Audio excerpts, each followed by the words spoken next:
This isn't a relaxed match. This man is terrifying. He gets the game. Some true DCMS red. Gotta have it. And you gotta have your red lunatic weirdos. He died the turn that he became an ace. Triggering like 8 PSRs, it fell over. I'm just like, oh, it's gonna die.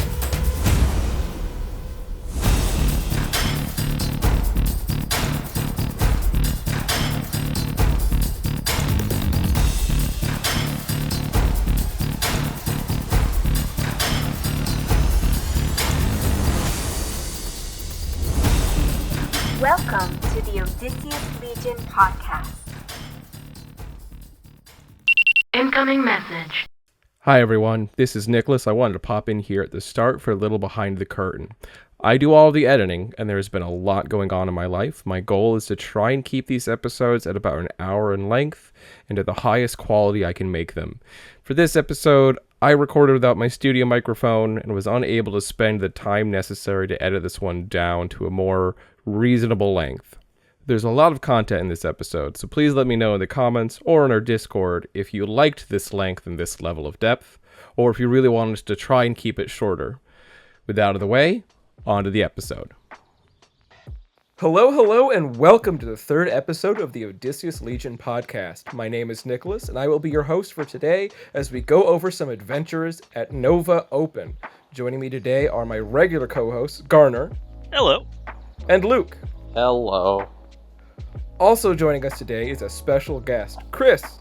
Chris, can you say hello and tell us a little bit about yourself? Hey everyone, I'm Chris Tebow. I've played a little bit of BattleTech in the early 90s, but it really didn't stick. I played a lot of the computer games throughout the ages there, and I happened to stumble upon the Mercenaries Kickstarter and spent a lot of money and been hooked ever since. So I enjoy both Classic and Alpha Strike, but I strongly prefer the Alpha Strike format. And before we head right into Nova, as usual, what have you guys been up to, particularly if it's BattleTech related? So what I've been up to is expanding my Smoke Jaguars into a binary. This time, this force is focusing on the Battle for Huntress. So I just got a whole bunch of Solama things that I'm painting up, and some random Star League relics that we hauled out of the vault, and it's starting to shape up. I'm still working on my paint scheme. It's not coming out quite the way I want it to. Trying to get some nice yellow lines for my Delta Galaxy Minutemen, but it is what it is. It'll buff out. Alright, so I am now back at school. I go to a community college here in central New York, and I have been getting my ass kicked by classes, so I have not been playing so much BattleTech.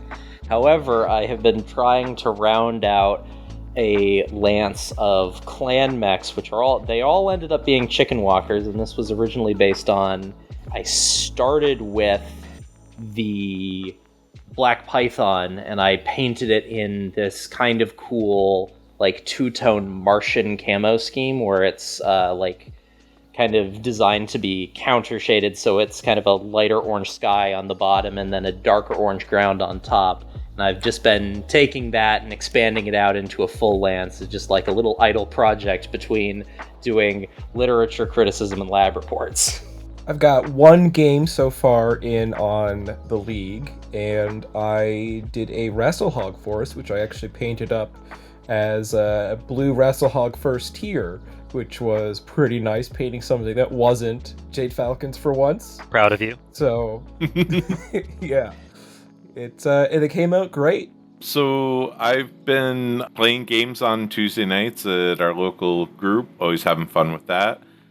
For painting, I've been working on my DCMS paints, so trying to come up with a fifth Sword of Light to bring to Southern Assault, which is a different topic, but trying to paint that up. Also trying to figure out coming up with actually a small Jade Falcon lance to bring to Southern Assault for the Classic. And I'll need to paint that up too. Lots of painting going on. Yeah, I'm excited to see what you cook up for the Jade Falcons. I'm saluting the Sword of Light as someone who has almost more than a company at this point of first. Nice. Some true DCMS red. Gotta have it. And you have your red lunatic weirdos. Exactly. They're great when you need opposing forces for new players. You can just be like, yeah, we're gonna play something really healy with a bunch of light mechs, see what goes on. And red things go faster. Totally. On to the first segment, which is about Nova itself. Garner, what is Nova Open, and what made you decide to participate? So, the Nova Open is a long-standing tabletop miniature wargaming convention that happens in DC. I've gone. This would have been my 4th or 5th time, I believe. The other times, I was there for Warhammer, sad trombone noises. This year, I decided I would go and try out the Alpha Strike tournament there they call Northern Assault. I want to say that the Nova Open itself is second, if not third now. I can't remember the stats, but it's either the second or third largest, specifically tabletop miniature wargaming. First is obviously Adepticon. That place is massive. That's really what it is. Northern Assault is part of this circuit that actually competitive Alpha Strike circuit that's trying to get started up by Fortress Miniatures and Games, where there's Southern Assault, Northern Assault, Motor City Mayhem, and I believe there's a fourth one that they're trying to instigate. Is West? Yeah, they did a Western Assault out in Los Angeles, if I remember correctly. Is that actually sponsored by Fortress to be part of the circuit? I'm not positive on that, but I do know that they called it Western Assault, and it's been talked about. So when we were down there, I was talking with the guys, and remember they were talking about making a Gen Con Western Assault or something like that. So I just know that there's guaranteed 3, if not more, things in this circuit. I will admit, as someone who lives in New York, the idea of they're calling it Northern Assault and it's in DC, I'm like, no, that's middle. That's not north.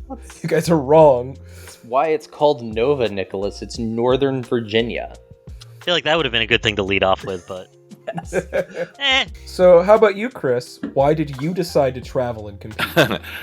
Funny enough, I wasn't planning on attending. Garner, he said, hey, you want to go? And I said, absolutely. It's an event that I wasn't planning on, but I do enjoy traveling, and I enjoy competing in events like this. So it was definitely something that I was happy to go and attend and participate in. In general, love playing against the people in Rochester and people in Ithaca when I get a chance to travel down there. But for me, what it is you get locked into a local meta, and I like going to various tournaments around the country. You get exposed to new types of things, new types of lists, and there's a lot of great people out there and good games to be played outside of your local area. So if there's one thing about recent personal life changes that might be nice, it's I will hopefully suddenly be able to actually travel with you guys and experience some of these, because I do think, as a local organizer, as a local player, like I love doing the local organization, but I think it's very important to go see a wider meta, a wider way a game is played, and sort of expand your experiences, because in any of these situations where you have a strong local community, you'll develop a local meta. You develop one player has a strategy that seems to sort of dominate, people will try to mimic that or counter that, and it turns into a thing which may not actually be strong or viable in other areas. So, cross-play is very important. It's also just, it gives you access to fresh perspectives. I was at a sword fighting tournament a couple of weeks ago, and one of the other participants was like, wow, it seems like you guys in Ithaca kind of progress fairly slowly compared to some of what we're doing. And we had to basically sit the guy down and say, listen, the reason you can do that is because you live in Pittsburgh and you have like literally 10 times as many people coming to practice as we do. So you get way more experience than we do. And seeing that kind of shift in perspective was, I think, helpful for both him and kind of me as a bystander to that conversation. Yeah, I totally agree with that, Luke. I mean, you play in your local area. Like for me, I usually am playing once a week, in the local group. So I get in one game, maybe 4 games in a month, You go to an event at Nova, we got 6 games in 2 days. So that also helps like really ramp up your expertise, and you're trying it against different people and you're seeing different things as opposed to, me playing Garner every Tuesday. It's great. I love it. I would not trade that in, but you get... To be fair, we did play 7 because you did do a prelim game against him. Yes, we did. But that's just it. It's like, it's allowing you to focus on that specific game or that specific thing that you're doing. You can focus on it, whether it's, sword fighting or whether it's, playing BattleTech. It gives you that focus, gives you that experience in a much more rapid fashion. And then you'll find someone who will do something crazy, and you're like, what in the world is that? I need to learn that trick. Totally. So I turned a lot of people into Snark believers. The cult of Snark. But the amount of times that my stalker just deleted a mech and they were just like, what? Was more times than they could count. Or just having the combination of my Locust, Valkyrie, Urban mech, and my Raven just delete a different mech. And they're just like, I don't even understand how you're doing this. Oh, because force multiplication is a thing. So, Chris, before we move on too far, I wanted to ask you, because you've competed at, was it Motor City Mayhem and maybe some other event? You were mentioned specifically on, I believe, the Mech Bay podcast. I went to Battle for the Bay, which is outside of Baltimore, DC area, not far from where Nova Open is, and I played Steve from the Mech Bay in our first match, and it was a great time. So that was yet another event that I've attended. That was partially why I'm looking to play a Jade Falcon list at Southern Assault, which is yet another event.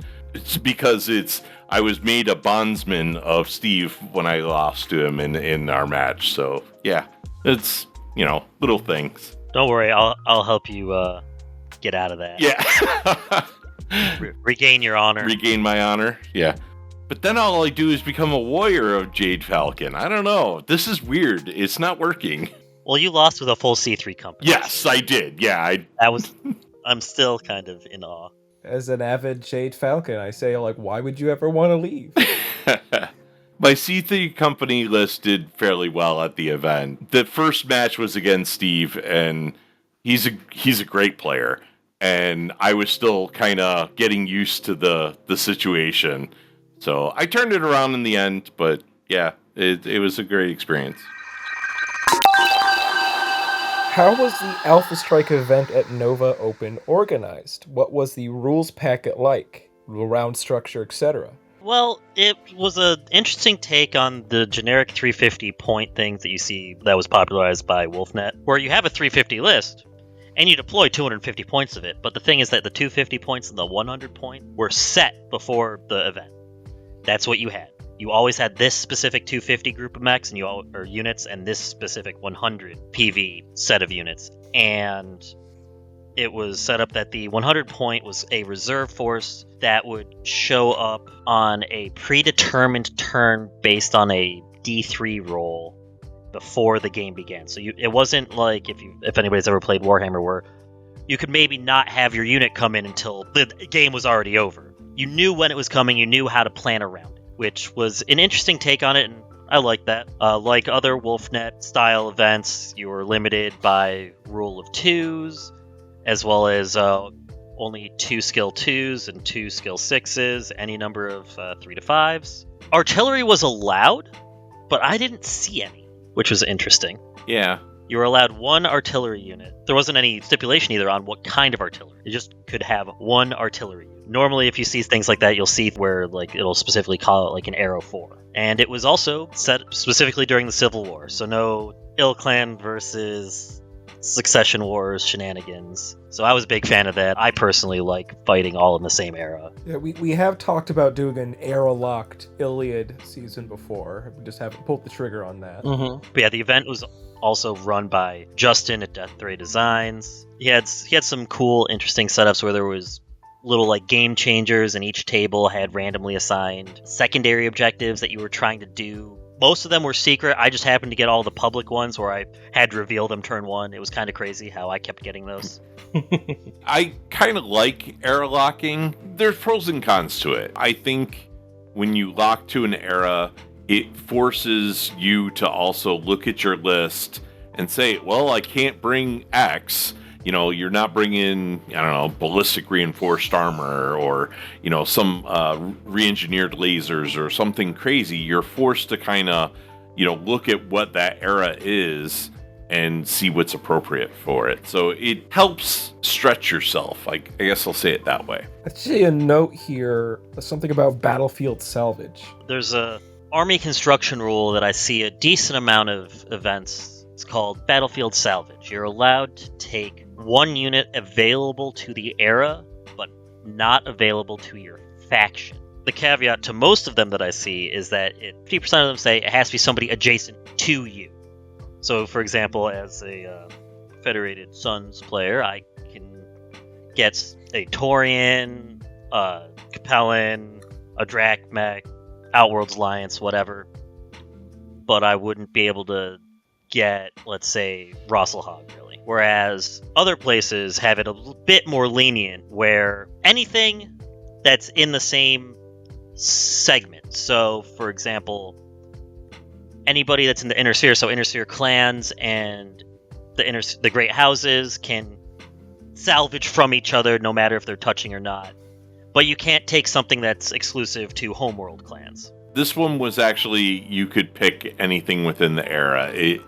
Then maybe it's Southern Assault. Yeah. A lot of them, they want it to be thematic or at least have it make sense. You don't want a Mad Cat in, I don't know, like a Magistry of Canopus type of list or something like that, where it's not making sense, you know, just because it's overpowered or something along those lines. You should have used a better mech choice than that, because, you know, that's one of my big complaints, is that nobody has access to the Mad Cat except mercenaries. Mercs.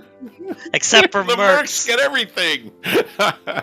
True. But you do get the idea. I mean, it's helping you bring something that you're not normally permitted to bring, and you call it as salvage. And I'm willing to bet that anybody that's bordering the Federated Suns in Southern Assault will be bringing the NIS Thunderbolt. Sorry, while you guys have been discussing this, I have just been scrolling around a 3151 Inner Sphere map, and I'm just looking at the border gore and just weeping for the event organizers who'd have to contend with some of this if they played based on adjacent. Oh, don't even get me started on doing list checking things. There's one of the classic event in Southern Assault is going to be an absolute nightmare for Steve and his crew, because their limits were not based on like tech level to say like, you know, standards okay. No, anything in the Battle Mech manual is okay, and there's stuff in the Battle Mech manual that's advanced, experimental, whatever. They said no experimental. So like the amount of cross checking is making me go cross-eyed just thinking about it. Yeah, I saw some of that stuff, and I was getting scared by it. Yeah, when it comes to designing our formats, I put an emphasis on trying to make the Iliad and the Odyssey as a base format very accessible. Remember, the idea is always to make it like a casual kind of competition you can engage on a regular basis. And if somebody is trying to pick this up and organize it, I don't want to make the list check process overly complicated.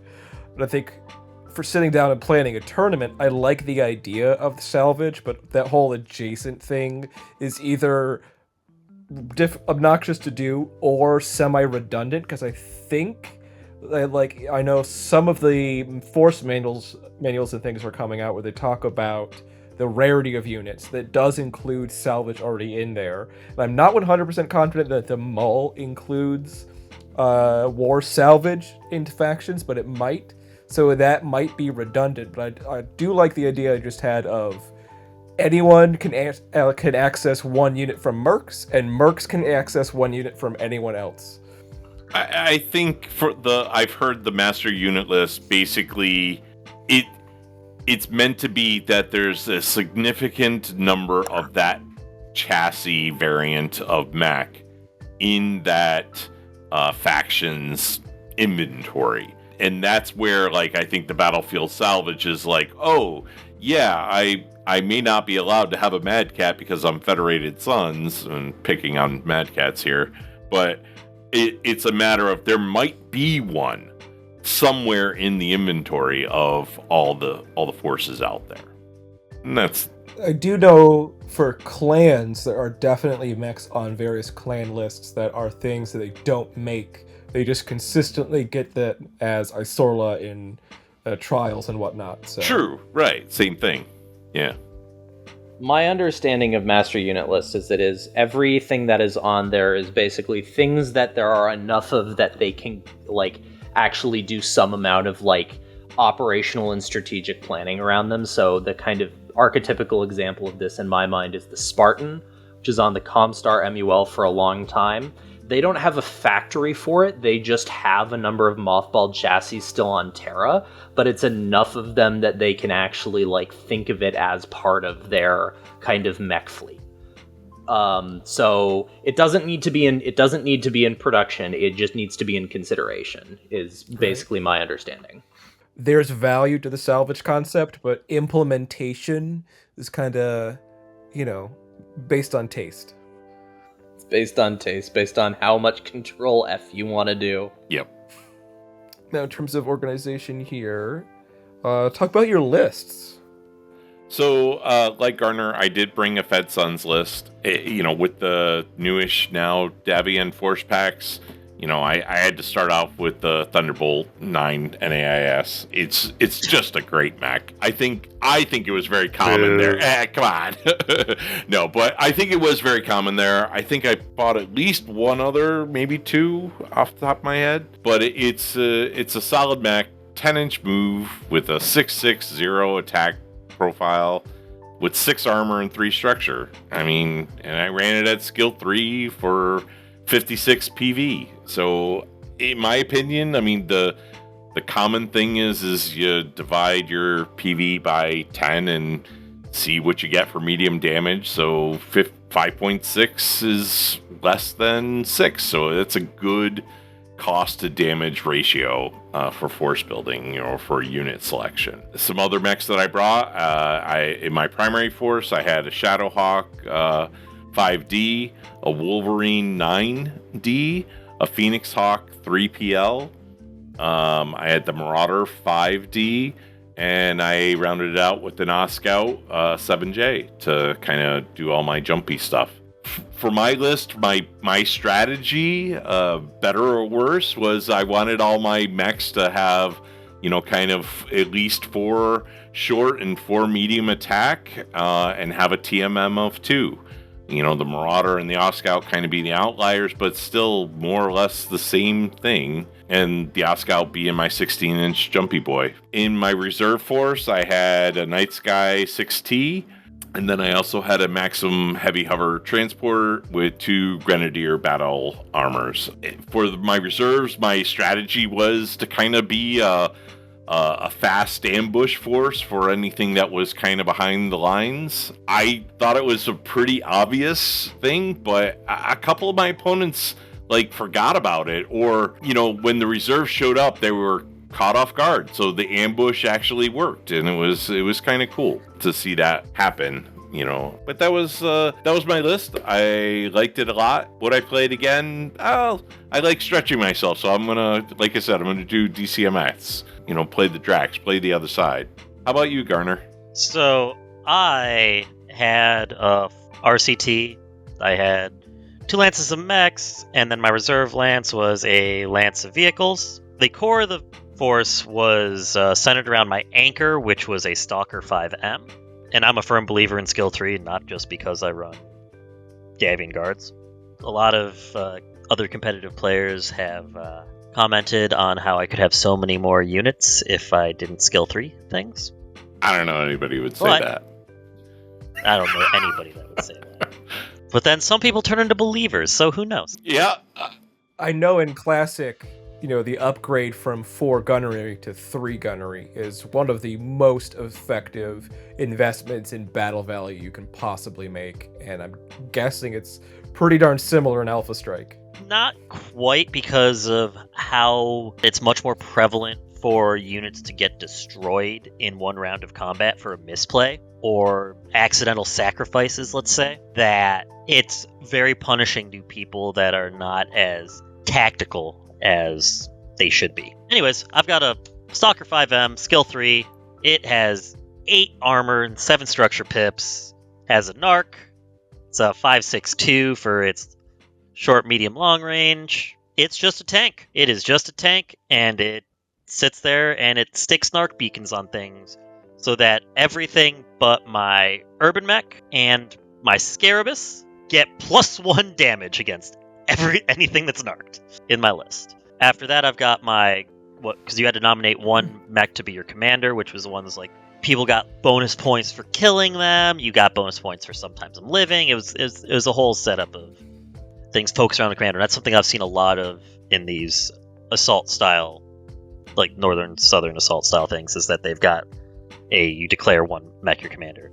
But the archer that I have is an archer 4M, also skill 3. It's a 3.54, 7 armor, 6 structure, because I love my standard engines. And again, with some IF. And then to round out the squad, the Stalker's little buddy, the Urban Mech R70, the Urban Mech with the Rack 5. It surprised a few of my opponents, actually, because they kept thinking they would kill it by doing 6 damage to it. But we stuffed a little more armor on there with the Rack 5, so it was actually 4 armor, 3 structure, so people had to dedicate a little bit more firepower than they thought. And for 16 PV, it is a bargain bin. To round out the first lance was a Hunchback 4 SP.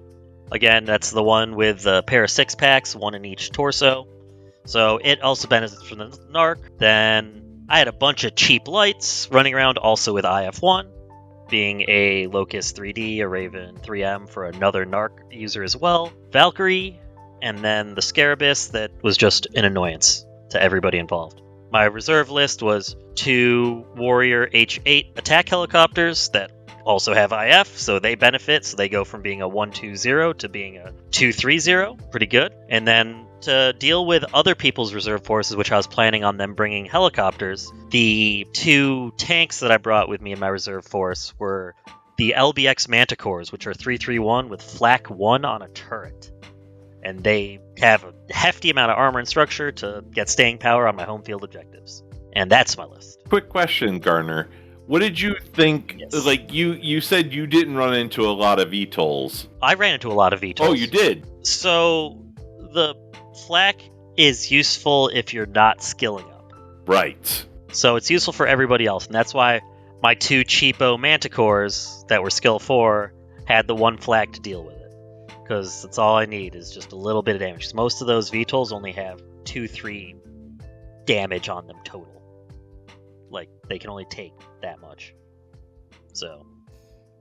All right. Well, now that we've actually covered everybody's lists, we're going to go right into the fights and the games you guys played at Nova.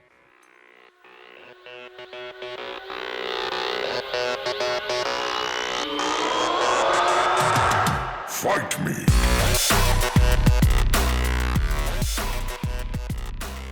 So, as Garner was kind of mentioning, you know, there's some unique things with this event. You were handed a pack of 4 cards at the start of each mission, and they would have a deployment, they would have a special objective for each player, and then they would have chaos type of thing where, like, environmental effects, there could be a number of different things. That, to me, was like the first thing I noticed with Nova overall is that those cards were challenging to prepare for. that's the diplomatic way of saying it. But I think that concept could add a lot of nice variety and spice into a match. So, half the times, air quotes environmental, because they weren't all environmental, because half of them were not environmental for me, and it was actually the same exact one. I just happened to keep getting the one that's you and your opponent each pick 1 unit in your opponent's force. Reduce its skill by 1. Or increase its skill by 1. So yeah, make it worse. Increase its skill by worse. 1. Make it 1 Right. worse. So me, I didn't I paid the PV for to go up to a skill 3 on a bunch of my mechs, so that wasn't that brutal for me. There were a couple of my opponents that only had skill 4s or had like one skill 3, so I just didn't care. Yeah. It was less impactful for me, and it was more impactful for them. Agreed. I had similar. The other half neutered my TSM mech, my poor Scarabus. Was the actual environmental factors were you generate extra heat, or you sink extra heat, both of which make my Scarabus go make sad noises in a corner. Mission 1 was called Fog of War, and more or less this was kind of like, a VIP-ish kind of kill the commander type of event. It had some really interesting things with your commander could give orders to units within its line of sight. You could give orders to, say, re-roll their entire attack roll, or you could do high-value targets, which would mean if you take out that unit, you get bonus VPs. There was some kind of cool things that you could do. How did it feel with the commander there, having these abilities that were outside of normal, play of the game? So I'm gonna just chime in on this really quick because I have some feelings about this. The reason that the commander had abilities wasn't particularly because it was a mechanic that they wanted. Because this is the only mission that commander abilities was a thing. It was I believe that it was more there to counteract how they did initiative for just the first mission. Oh, that's right. Because the whole thing was chaos of war, orders are being misreceived kind of thing. So instead of rolling for initiative, everybody was handed a number of playing cards equal to their amount of units. They wrote their unit names on one of each of those cards, shuffled them all together in one big deck, and drew off the top, and that was how you moved your initiative. So, depending on how it was shuffled and whatnot, you could get some very unfortunate combinations. So I think the commander abilities were there to maybe try and counterbalance. It feels like a lot to add to an actual competitive event. Well, this was supposed to be casual. Was there a prize? Yeah.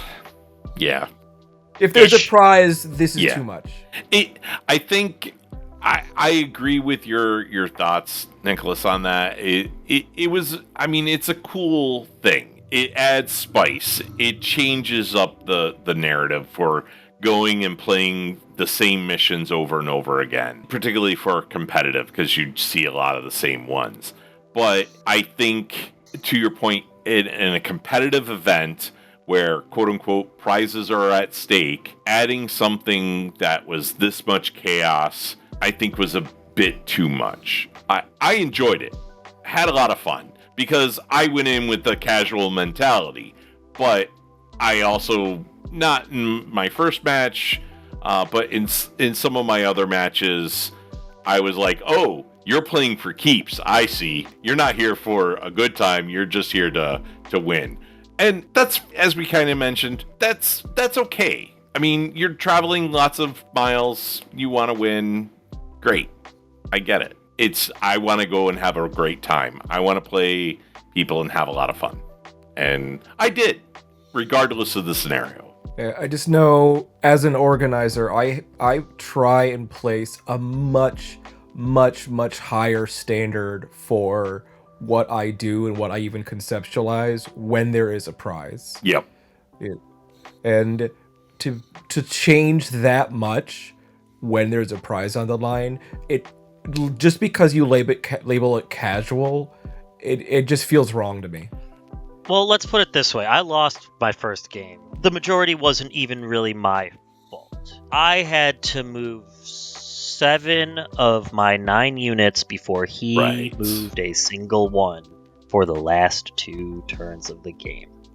That was some of the problems because if you think about it, when you're playing in a competitive style, you're trying to save some of your either heavy hitters or your fast boys that are going to be major targets, trying to save them for the end when you can use them best or move them into the optimal position.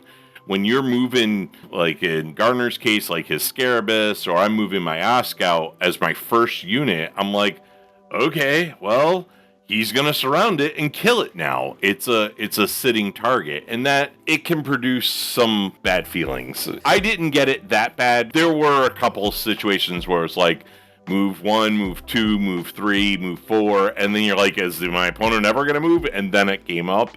Yeah, on a very fundamental level, we've talked about this a lot in scenario design. You don't want the game, the win or lose function of the game, to be determined by chance. Exactly. Obviously, dice are a fundamental thing that's random. You can lose because you have bad dice, but when it's something in the structure of the scenario itself, like, a thing that you can score from randomly appears. Yep.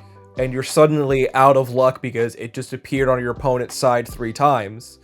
That feels like you could be playing perfectly. You could be outplaying your opponent entirely, and then just the randomness of the scenario makes your opponent win, and that's not something I think should be in a competitive environment. So this is me. I've been quiet for a bit, but this is reminding me, and I am going to keep relating this to other things that are not BattleTech. But there was a podcast that I saw that was about competitive Magic a couple of months ago, and it was specifically about the idea of competitive commander, so CEDH.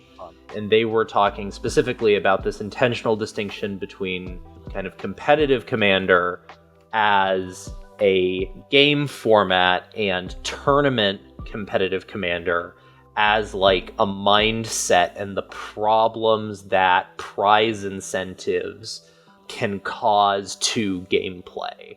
And the example they gave is if you're plugged into Magic at all, you may have heard the thing about, I think this was the Salt Lake Open in like late June, early July, which the final game was like 11 hours long because a player realized that if they delayed the game for long enough, they could force their opponent into a draw that would be favorable to them on points.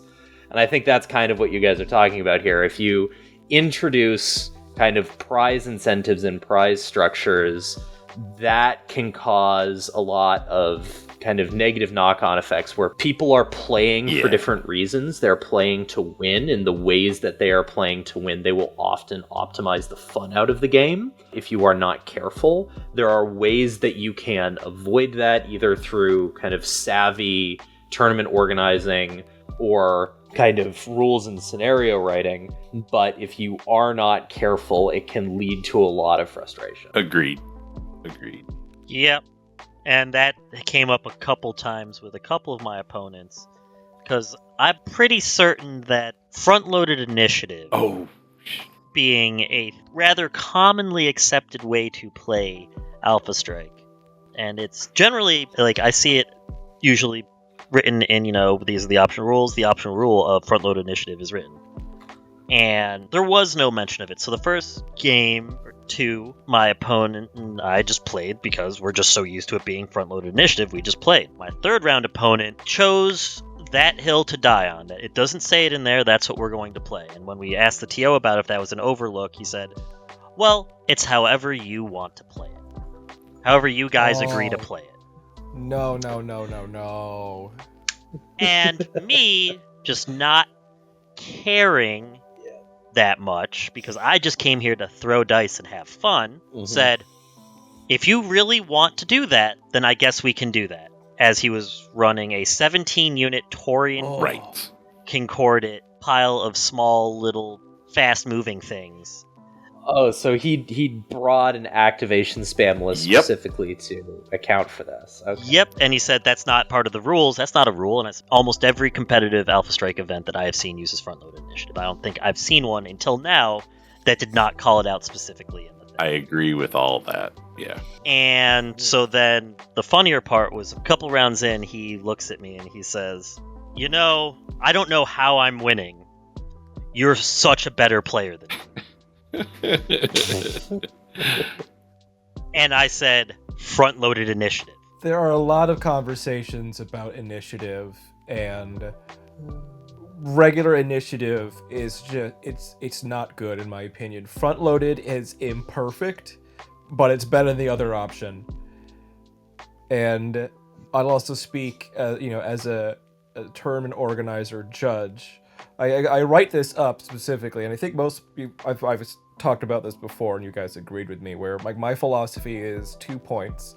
Point one, as a judge, as an organizer, when you're dealing with a situation, your primary purpose is to represent the third party to the match, be that the structure of the tournament itself or the next opponent for these players, and to make sure that their interests are preserved, that the player who's supposed to win goes on, that the correct match takes place, and that people aren't cheating, people aren't doing that. That's your primary purpose. You are the third party to whatever's happening. And your secondary point is to resolve disputes between the two parties that are there. And I feel like telling people in an actual tournament, hey, whatever you guys want to do, we're okay with it, really does not preserve the interest of a tournament or as a competition as a whole, and it does not preserve the rights of preserve the interest of who your next opponent is going to be. But sir, you're still ignoring the fact that this is a casual competition. There were a lot of problems with some of the rules being put forward in the tournament, and there were those that were tryhards, or they were win at all cost. They're winning even though they should not have against a much better player.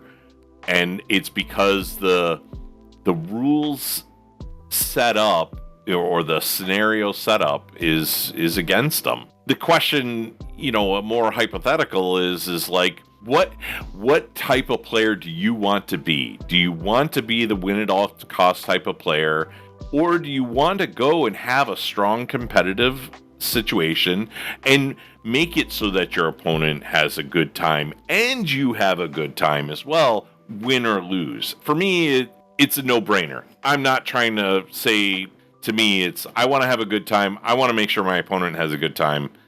I feel like I accomplished that in most of my games. Yeah. I would call it the presumption of regularity.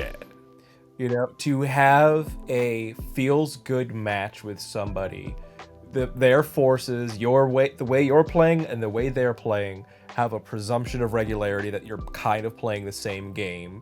And when someone decides, I'm not going to play the game of mechs fighting each other the normal way most people play Alpha Strike, and instead I'm bringing, 2 mechs and 15 points of tiny little zoomy guys, that's not the game most people play. Right. That's not a regular game, and it's definitely not a feels good moment. So, to be fair, he did have 8 mechs, and they were all skill 3. Okay. They were also all each, other than the 2 that I deleted the first 2 turns, I deleted 1 mech a turn, they were all like 7 total health, or less. So, I will say I did some Alpha Strike demos over the weekend, and I put together a list for that, and I have my own version of this, which is I have like a Marian Hegemony Trash Mob, which is about 7,000 points without much upskilling in classic BattleTech.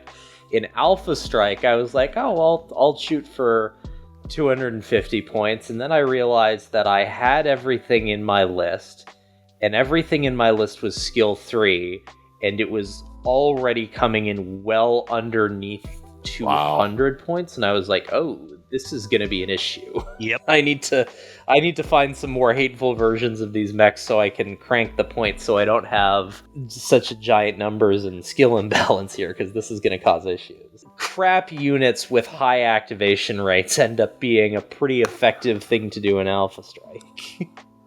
Most of the time, people will take like their favorite variant of a mech and convert it to Alpha Strike, and it's not performing the same way it would. There's probably another variant that they have access to that has better or worse stats. Oh yeah, no, absolutely. I will absolutely agree with that. This was just a case of like points cost. That's something that I actually like about having the 2 separate games, because things that are traditionally terrible in Classic Hellbringer are viable in Alpha Strike, and vice versa. Hellbringer, Hey, the Hellbringer does executioner. The executioner goes from being a weirdo to an absolute house. Yeah. Oh my god, TMM through 2 all the time. It's got 9 pips of armor. most of the variants have just incredibly solid damage. Yep. Because there's Ugh. the way that they did the short and medium range breakdowns for Alpha Strike, like their cutoff points, I feel should not have included long range. Take some stuff out of the medium range murder, because that's one of the reasons why like a lot of mechs have equal-ish medium and short ranges, is because the break point that they used, I feel like does not translate well enough. That most things die in medium range. There's very little short range damage happening in Alpha Strike. Agreed. Yeah. And there's not a lot of long range. There's some, but not a... Laughs in long range. Yeah. Yes, I know you do. Well, I do want to make sure I call out my opponent in Mission 1, because I've played Win. His name is Win Brooks. I've played him at Southern Assault and Battle for the Bay. This was our third time playing, and he's just a fantastic guy. I enjoy playing against him. He is very competitive, but he is not trying to make sure that you are having a bad time. He is not trying to win at all costs. So I just want to say, Win, if you hear this, thanks for giving me a fantastic game. It was a great way to start off my Nova. So to Mission 2. Mission 2 kind of slightly returned to normalcy. It was capture the supply drops. That was the mission. Basic centerline, 3 objectives on there. The kind of twist, if you will, is that the objective markers move when you capture them. So you move up, you capture an objective at the end of the turn, you roll, it's like a D3, and the objectives had a number on it, and that would pick the direction, and then you would roll another D6, and then that would move it a certain distance. The objective would often go deeper into your opponent's territory, or at least not in a favorable direction. So you're trying to chase it. It's similar to also a signal trace type of mission, which is common. For me, this mission, also we had different deployment zones, which was kind of another aspect of this. So most games you have either walk-on initiative, or you have a certain deployment zone on your side of the board, and you can place anywhere. In this one of the cards for the mission is I had the corners, so I had 10 inches on, deep and 10 inches wide on each of my corners for the deployment, but I couldn't deploy in the center of the board on my deployment edge. Whereas my opponent had kind of the reverse. He had a 20-inch wide, 10-inch deep box in the center of his area. When you have a 3 objective thing, then they're interspaced throughout it. It kind of made an interesting deployment setup. We were playing with low gravity, so that also gave us a 2-inch move for jump and standard movement, ground movement. So it kind of really helped us get up into the objectives or chase the objectives and move around. Very mobile. Overall, I think for me, it was... I played a guy, his name was Adam Hill. He was fairly new to Alpha Strike. So I think a moderate amount of experience on my part kind of gave me the edge. I knew if he was going to go for an objective, I knew he was going to put a unit that was going to be sitting out exposed. I'm like, set him up. I'm just going to knock him down.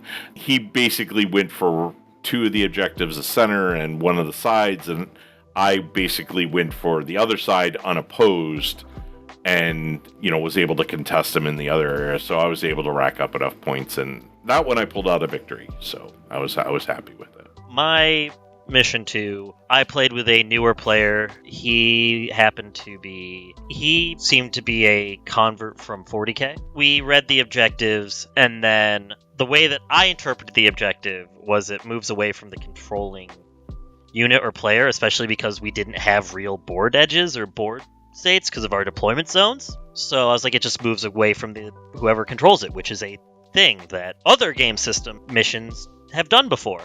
And so when you control it, it just moves directly away from you in a direction. Because that's one of the things I don't think was particularly mentioned was We would roll a d3 to determine if it went directly away, to the left away, to the right away. And so we played it like that. And so I used my Scarabus to just bounce the things away from him, or bounce one of them, just kept bouncing it away because he could not kill my Scarabus, because he was under the same kind of situation as other people, as skill 4 is the only way to play. You are wasting points and leaving units on the table if you upskill. I think he might have had at most 2 skill 3s. This again was another one of the ones where pick a unit. You each pick a unit. Make his skill 1 worse. So I chose his skill 3 4 unit, and I just stayed at long range from him and didn't care. And so because of that, my TMM4 Scarabus just ran around and did Scarabus things. So we just played bouncing the things around, and he had a couple of fire moths with attached battle armor that he dropped, but then because he was a newer player, he didn't really use them as initiative sinks, even though they were like skill 5 and 6, both the fire moths and the battle armor that they were carrying, and he was moving them close to last to try and do some objective play stuff, when it would have been much better used as a initiative sink, especially in the positions that he dropped them off at. So I ended up kind of running away with that game, as I took down 1 to 2 units a turn, just because there were clear paths, and I kept 2 bricks of units, and if at any point 1 brick didn't have enough to kill a unit, the last thing that I shot would spot, and then the other half of my force would kill it. Yep. Because indirect fire good, and nobody saw it. One thing I forgot to mention, when Chris was talking about his first round and his first round opponent, I ended up playing his first round opponent the first round of day 2 in round 4, and that was also a really good game. So thank you, Win. All right. On to mission 3. What was that like? Tell me all about it. So this one, it was another objective type of thing, but when you captured objectives, you had the ability to do something called hasty refits. They were power-ups. You could get experimental capacitors or volatile munitions, and they would enhance your damage or your OV values depending upon the situation. Or crits, give you crits on 11s and 12s on the chance for critting yourself. Correct, right. It was interesting in concept, but it didn't really play any effect in my match. The way that the board was set up, though, was kind of also interesting. So it was pretty boring kind of setups for us. The way the positions of the objectives, there was one that was on the center line on, we'll say, the left-hand side. And then on the right-hand side, there were 2, but they were 6 inches off the center line. You know, I sent what I thought was a decent force over to the one and put most of my stuff where there were 2 objectives. And my opponent, he basically put down, he was playing heavy Davian heavy guards, and he had a Thunderbolt and a Templar, and he had this Fulcrum heavy hover tank, which just was a pain in my butt. In any case, he went heavy for the single objective. I contested it with him for a little while, but there was no way I was going to be able to hold it.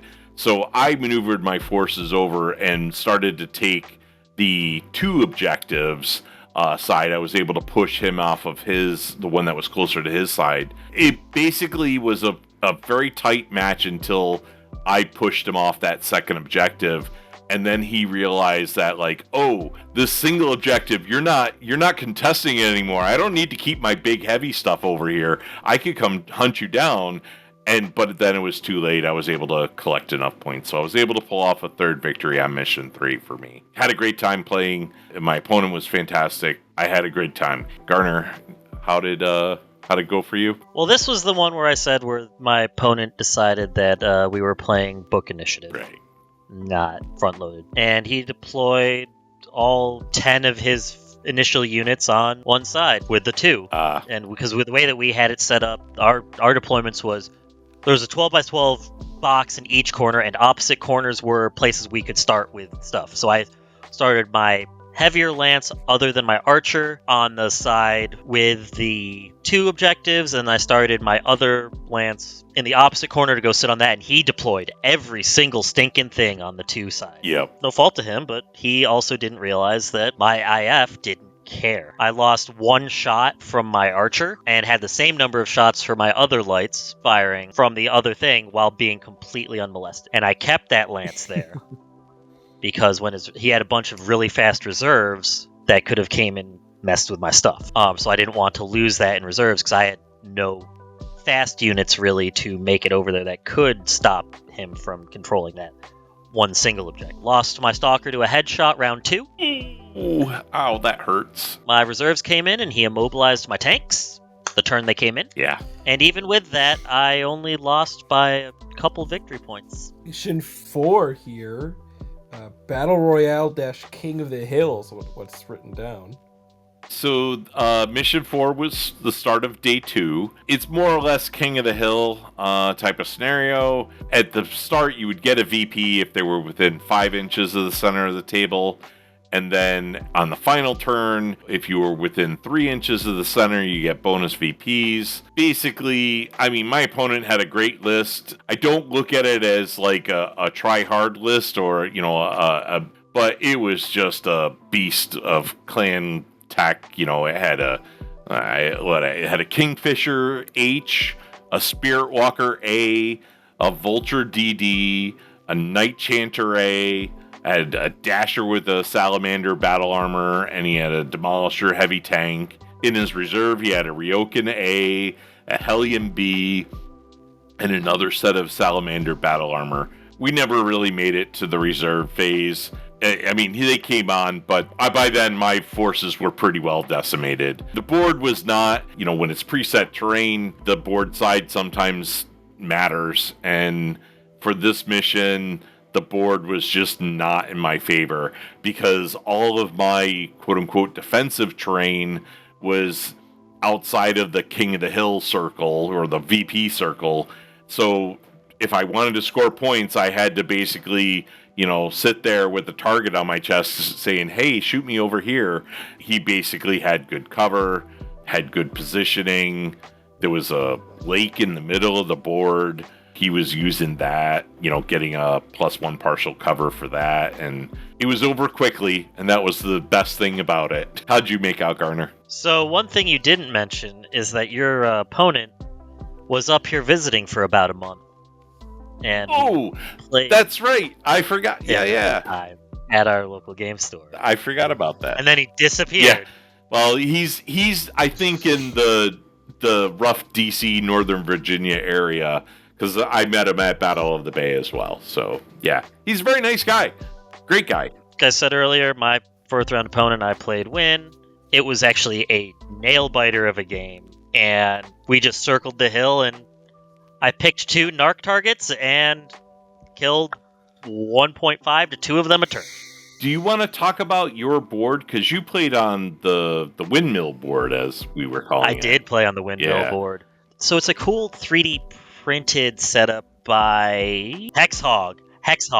And so they have a bunch of STLs and stuff for their 3D printing things. And they had originally set it up for doing modular D&D terrain. But somebody set it up to be large-scale hexes, and I would love to actually get a full set of them specifically to play hex BattleTech with them, because the scale of those hexes is about the scale when you put a plastic miniature on it. It ends up being about the correct scale to the hex in terms of the hexes are 30 meters big. There was a meme that was circling around a while ago. How can I not melee when we're this far away? Whatever, and it's because hexes are 30 meters. This is a true scale king crab. Scaled to the hexes. This is a king crab on the normal hex and a hex map. I think I did the math a while ago, and if mechs were true scale on their bases, they would be the size of elementals. Yep. Wow. So it's a little bit bigger than that, but it still gives that this is how you can fit multiple units in there. And nothing's getting stomped on. Whatever. And to be very clear, the entire board was 3D printed. So each of the little terrain tiles, they had, flocking on them, and then they had little trees that could be removed. Trenches, yeah, bunkers. There were these giant windmills that were set up on it that were really cool. It was a beautiful board, I will say that. And I did love it. Yeah. I did have to make a little bit of a correction just to make it so that way that neither player was drastically advantaged by their board half, because The way it was set up and the way cover works in Alpha Strike, 66% of the mech is covered. You can't see. It counts as not having line of sight to the unit. What I ended up talking with Win about was that we should make it so that way, instead of it being true line of sight for this, we're going to say that it's 50%, so that way you still get your partial for being near it, but somebody doesn't just hide in a corner. Yeah. And nobody ever fights anything. But yeah, it came down to, if he could kill my archer, he would have won the game. My archer had 2 structure left. That's how close the game Nail That's biters crazy. are the best. Oh yeah. Urban Mech almost became an ace that game, because one of the special rules things was if a unit got 3 kills, they were considered an ace and gave you some amount of victory points. Your Irby almost got an ace. That's impressive. He actually, I think, did end up becoming an ace the turn he died. Ah, He died Aw. the turn that he became an ace, so he didn't actually count as being an ace. I strongly love Irby's in Alpha Strike. Mine just stood right next to my Stalker. And who are you going to shoot at, the Stalker or the Urban Mech? that is a lose-lose scenario for anybody having to make that choice. Mission 5. My hated mission. Why don't you go ahead? Well, you describe it, Garner. Alright, so for some reason, people love this mission style. I still can't fathom it. It's called Karnov Down. Basically, there's 2 objectives along the center line of the board-ish, usually. This time they were offset slightly, with 2 to 3 more objectives couple inches off of that center downed Karnov. The whole point of it is you're supposed to go and pick up the little dudes that are hanging out on the side, the downed VIPs, and drag them off your board edge. Generally, at the end of the game, you need to hold the Karnov for some more additional victory points. One thing that escaped my notice, and I kept forgetting because I have the brain the size of a pea sometimes, was that in this specific version of Karnov Down, you got victory points for holding the Karnov every turn. So I kept walking off the Karnov because I kept forgetting that it's not an endgame objective like it is in every single other incarnation of this stupid mission. Now, the big reason why I dislike this mission is because it tends to be, 90% of the time, I would say, it ends up being a draw.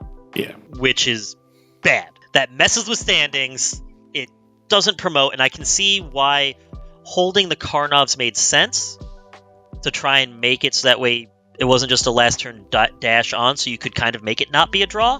The problem was taking one of the VIPs, which was only 3 on each, was taking a dude off the board, which, by the way, you would lose the mech if the mech or unit walked off the board with them, was worth 4 victory points. Each turn you held the Karnov was worth 3 victory points. Every turn. Yeah. So the balancing was way off on top of that. And I know, because afterwards I went complaining to Chris about how much I hate Karnov Down, and I hated it even more because they changed the rules and it wasn't clearly underlined as like something that I was thinking about. I got burned by it completely because my opponent and I, we both assumed holding the Karnov at the end was when you got the 3 victory points, not every turn. Would have totally changed the way that we both would have played our mission. We stuck with what we did. You know, it was basically, that was how we both interpreted it. As long as you both played the same way, that's what matters. Right, exactly. Yep, that's exactly it. Well, because that's the same kind of thing that happened when me and my second round opponent misplayed how the objectives bounce around. Right. But I'm with you. In retrospect, I mean, like the pulling a unit off or pulling the infantry, VIP, whatever, the flag, you know, off the board no longer had as much value as I thought it was when looking at the actual scoring. And I could have been fine, because again, I had a bunch of indirect fire that could have just lobbed over the plethora of buildings between us, and the Erdmech could have just stood still and just said, "Fire there, my minions," as he do, and would have been fine, but I just kept walking off the objective. The way I intended it is that I was going to bring the infantry back to my deployment zone and then load up my Oscout and march them off the board with 2 of the infantry. Found out once you pick those guys up, you can't drop them. So I'm like, well, you can. If you sprint, you drop them. So basically I had to sprint. I had to bring everybody back to my deployment zone, and then the next turn sprint and not be able to shoot because I sprinted, and then pick up with the other unit. It was My opponent asked the TO about that. And he's like, no, you can just choose to drop them. Oh man. So my urban mech was holding 2 VIPs while telling guys to indirect fire in that direction. Hey. So the rules packet did not say you could intentionally drop them. It did not. But the TO came around and said you could. And to us, because my opponent, who was the guy that ended up coming in second place in the event, asked him, and he said, "Yeah, no, that's how it was supposed to be." So when I asked probably a different TO, my TO said, "No, you can't drop them. The only way you can lose the infantry is to sprint." Because I brought my 2 mechs back, each with carrying an infantry, and I'm like, "Hey, can I transfer these?" And he was like, "No." And I'm like, "Well, can I drop and then pick up the next round with the other unit?" And he was like, "No. The only way you can drop the unit or drop the infantry is to sprint, and they'll drop wherever." And I'm like, "Oh my god." Welded onto you now. You cannot be rid of them. Exactly. They got X-Mech and with, magnets attached to your mech and not letting go. I ended up losing my match, and I probably would have won if I read the rule packet correctly for scoring and understanding how all this works, but it's day 2 and game 5. You get tired, you make mistakes. What are you going to do? As someone who writes rules packets, I both go overly thorough and make sure everything you need to know is there, but I also never expect any other human being to fully read the rules packet. All right, last mission. I really, really, really enjoyed Mission 6. I thought it was something unique that I hadn't seen and actually was a lot of fun. There were 6 objectives surrounding the center line in a hex format 12 inches apart from each other. So the cool thing is they were all worth 1 point per round, but one of those 6 would be worth 2 points for that player. And you roll a d6 and player 1, or first player rolls a 1 and the other player rolls a 4 and they're opposite each other. So it makes that easy, but the other 4 objectives are still worth points, so you can try and push, and you're trying to push essentially over the 2 objectives on the center line and trying to deny your opponent from getting victory points. So it was kind of I enjoyed it a lot. The opponent that I played, he was a really nice guy. He had another, I think it may have been Davians, I'm not positive, but he had a Rakshasa, and he was up against my Thunderbolt 9 NAS, and basically we were battling back and forth. He had an LRM carrier that was sitting in his back line, something like that, chucking 5 dice down range, and he just had clear lanes of fire, long range, having a blast. If some of them hit, great. If they didn't, oh well. We had a great time battling over various objectives, and as they moved around, I thought it was a lot of fun, where the focus of the objectives was changing every round. So you weren't just plunking down a heavy unit on an objective and never moving or never trying to move off of it. You wanted to try and push and do other things. So lots of fun. But I won that one, so I was very happy. So it was close. It was 19-21. How did yours go, Garner? It went all right. Played against second line Cretan Force, my arch nemesis. Dun dun dun.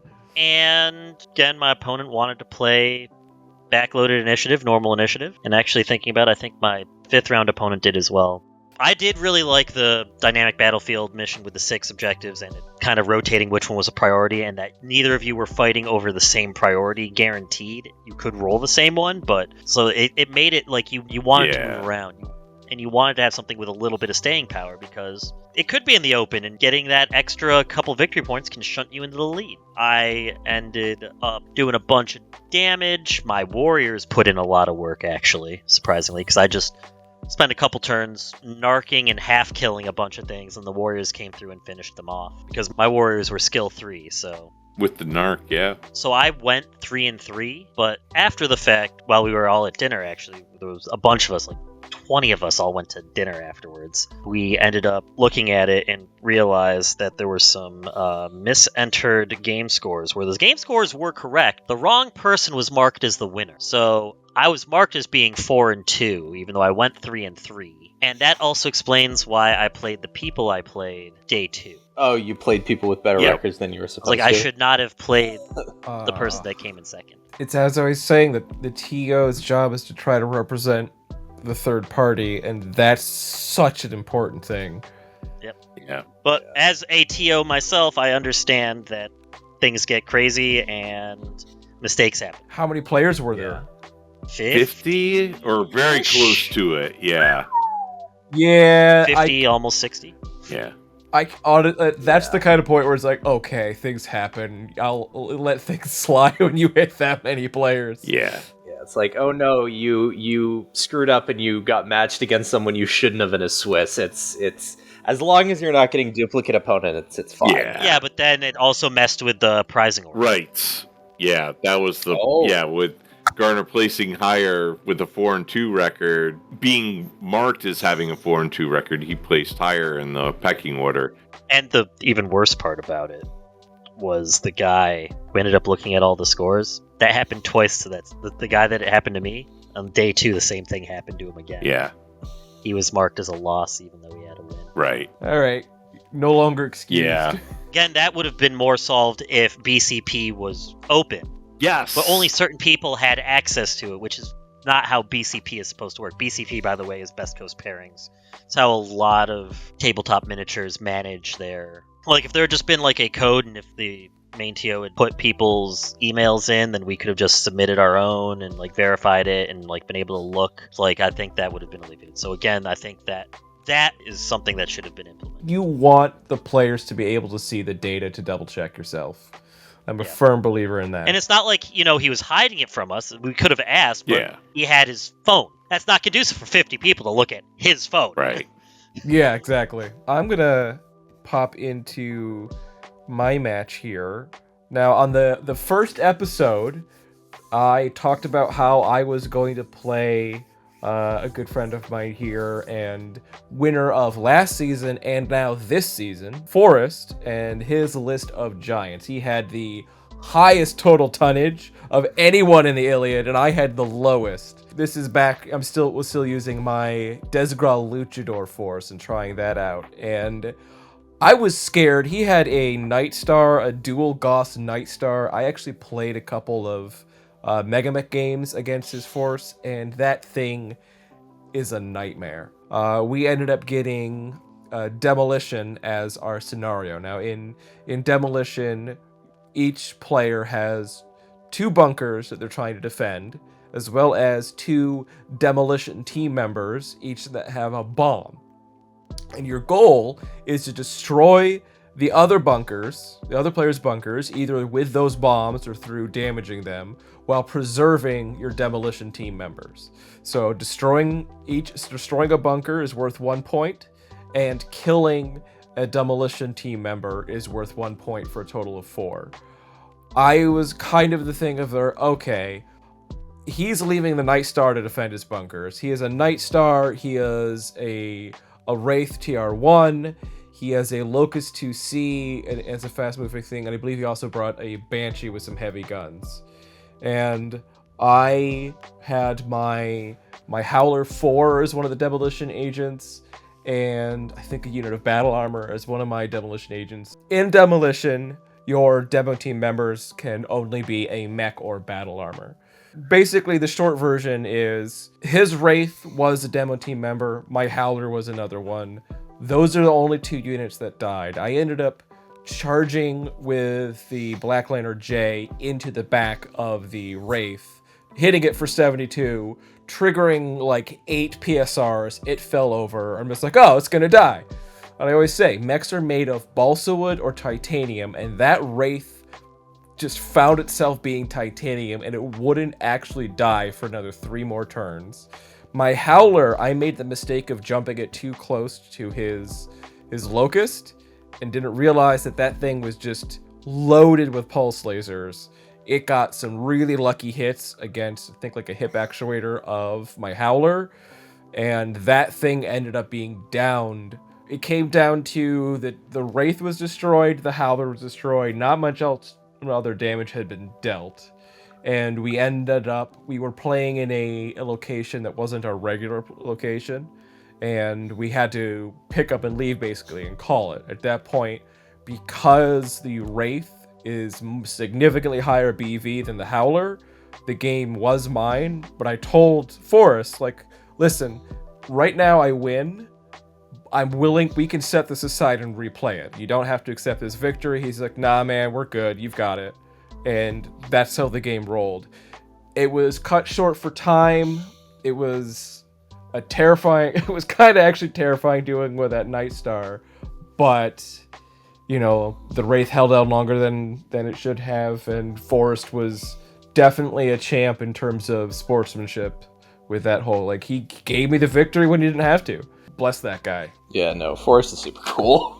I like him a lot. That's the kind of guy you want to play against. That's the kind of guy I hope to play against whenever I go to any tournament or play in any match. It's there to have fun. And as soon as you forget that, bad things happen. Playing Forrest is a great time. He's so chill. He's so relaxed. You walk in, you're like, man, this is going to be a great time, blah, blah, blah. And all of a sudden, you like look at him and you see the moves he's making, and you're like, oh no.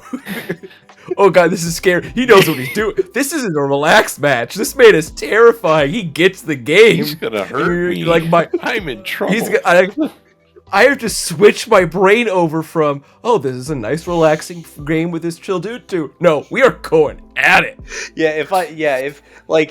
If the first time I played him, I was like, oh, he immediately got a bunch of things that I was like, okay, I need to like not treat this, because at that point I think he was relatively new to the game, and I was like immediately like, okay, I actually need to like kind of lock in to deal with this, and we had a great helicopter fight out of that. But yeah, he is very, very, very good.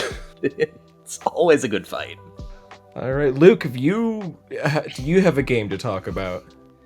I played a game of Alpha Strike that was literally just, here is how you play Alpha Strike on hexes. It was more or less completely unremarkable. Like I said, I have been going back to school. Between that and my kind of volunteer duties for some of the stuff I do at school and my job, I just really have not had that much time recently to get any games in person. So I've been meaning to, at some point, get Mega Mech booted up and do something with that. So we'll see on that. But the start of the semester has been hitting me pretty hard. So final thoughts on Nova and just sort of overall experience. I would recommend Nova for those people who don't mind a little chaos in their tournament. And I don't mean it in a boring way, but if you want the standard stuff, I would not recommend Nova. It's a great venue. It's a great event. Lots of nice people. You can have a lot of fun, but you just gotta be able to roll with some of the punches, and because you're gonna get punched. not meaning to punch you, but it's definitely a chaos event. My thing to say is that I forgot to mention this earlier, even though we were talking about, there were some organizer issues. Justin was a great guy, highly support. Was it chaos? Yes. But, he had some really good surprise support. He had... Yeah. And you could tell that he was excited about BattleTech. And it was very open the fact that he said he was not the best player. And he just wanted to run something for everybody else to show up and have a good time. And that's exactly what happened. If that was his scenario, then he won. Exactly. Yeah. As usual now, thank you guys so much for joining me, Garner and Luke, and Chris, thank you extra for being a special guest and sharing your experiences with Nova, Nova. Thank you for having me. Look forward to hearing the episode and all the future ones that you guys produce. All right, catch you guys later. Have a good one. Later.